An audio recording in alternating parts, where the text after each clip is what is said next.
Hi everyone, this is our channel, Meet the Real Story. Please like, share and subscribe. I adore detective adventures and solving puzzles that others can't. I'm crazy about this. I love challenges and mysteries. I'm Ramon, but my father's nickname for me is Megamind. I'm 14 years old, and I'm typically ranked number one in my class every year. I have become famous for solving riddles. Many comers have tried to unseat me, but all have failed. I love to examine minute details. But let me get on with telling you my story. One hot summer, we had just finished our exams at school and were going on summer break. So I organized a trip to the beach with my friends. Beach weather is amazing. Clear skies, cool ocean breezes, sand, and sun. Just amazing. One day, before my beach trip, my mother handed me a letter from my grandmother. I was surprised and thought it was a little weird because Granny owned a hotel in the surrounding area nearby. It had wonderful views all around it. I had opened the letter, which read, "Dear Ramon, how are you? I hope you're enjoying your summer break. Would you mind spending a couple of days with me? I have a serious matter that I would like to discuss with you. Granny." Initially, I thought that it was probably some silly matter, but then my inner voice told me that it might be important. I was conflicted between going on my beach trip or visiting my granny. I decided to visit Granny first. She was family after all, so off I went. Though my grandmother lived in a beautiful area, the closer I got to the hotel, the more my inner voice was nagging me. When I arrived at the hotel, Granny was waiting for me. She smiled and hugged me. I had missed her so much. She had company. Raul, her maintenance man, and Malika, her housekeeper and assistant. There weren't any guests in the hotel at the time, and I asked her why. Her face changed, and she said that was what she wanted to speak to me about. So we went to her room to talk. She then proceeded to tell me that the hotel was haunted. "Haunted?" I exclaimed. "What makes you think that?" Granny said, "The hotel has evil spirits that frighten the guests at night." I didn't want to believe it, but I knew Granny was a rational person. I suspected there was more to this than meets the eye, so I decided to investigate this intriguing mystery. On my first night at the hotel, I waited until midnight. Then I lit a candle and walked through the halls of the hotel. There were photos on the wall, and I could hear whispering and the rustle of the leaves outside. It was a little spooky and unsettling, and made my blood run cold. Suddenly, I heard laughing on both sides of the hotel, and a shadow passed quickly in front of my eyes. Unnerved, I quickly returned to my room, where soon afterwards I heard something scratching on my door. I kept thinking to myself, I am not afraid. I am not afraid. Then the door began opening slowly. I saw a hand on the doorknob. Then the owner of the hand came into view. It was a cloaked, headless man holding a candle. I fainted. The next day, I woke up to find Granny and Malika standing beside me. Granny told me that I had been sleeping a long time. I asked what had happened, and they told me they heard me scream and came to my aid. When they found me, I was unconscious on the floor. At that moment, there was a knock on the door. It was Raul bringing me a drink. That was when I noticed something strange about Raul's face. It was emotionless. Then I glanced at his hands as I accepted the drink from him. That night, I again walked around the hotel. I found some steps at the end of a corridor that led to the basement. Down in the basement, I opened a maintenance door and found a tape recorder and a pile of clothes on a table. Suddenly, the lights went out. I was groping around in the dark and trying to find my way back when I heard the laughing again. Still, I continued stumbling ahead through the dark. I stepped on an electrical line and tore it off the wall. I returned to my room. My door opened slowly. I was hiding behind the door. I grabbed the loose electrical detonator and touched it to the doorknob. It was live, and I heard a grunt from the owner of the hand on the other side of the door as he or she was shocked. And I heard him or her fall to the floor. It took me a while to find the electrical panel, but I managed to get the lights back on. When I did, I found Raoul laying unconscious on the floor next to the doorknob that I had electrified. I called Granny and Malika down to the basement. Granny asked what had happened. I replied, "Granny, you really need to screen your employees better. Raoul was your ghost."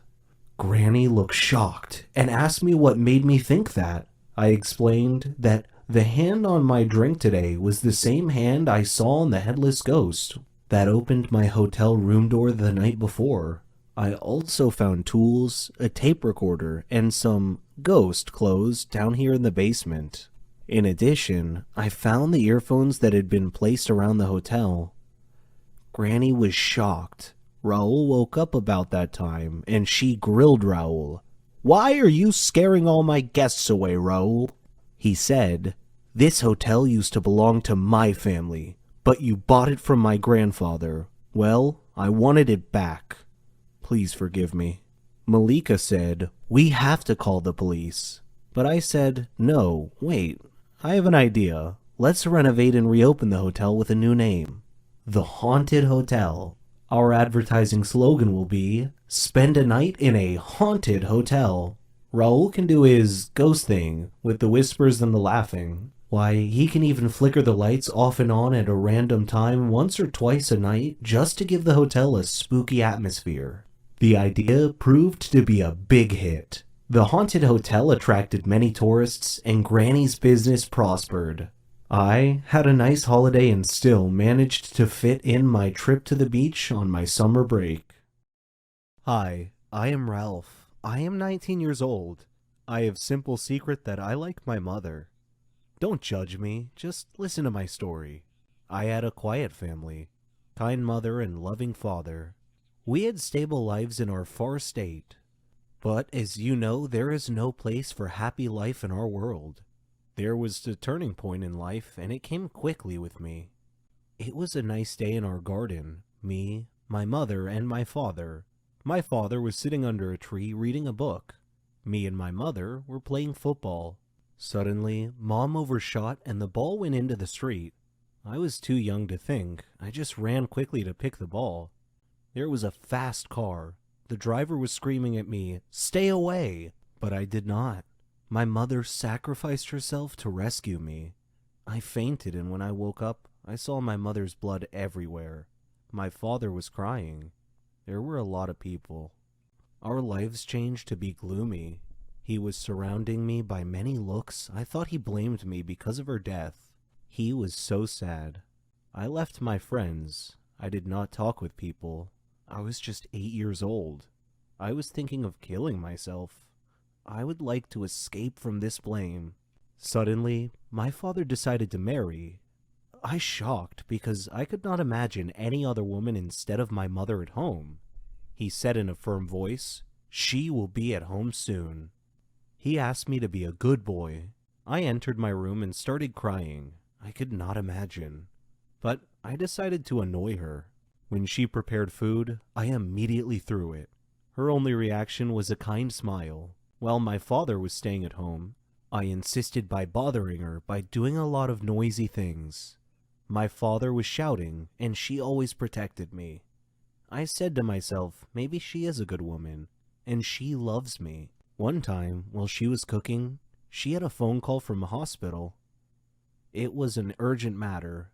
I was watching TV. She came in to me and said, "Ralph, my sister is in the hospital and I have to go. Can you take care of cooking?" I did not care. She smiled and went out.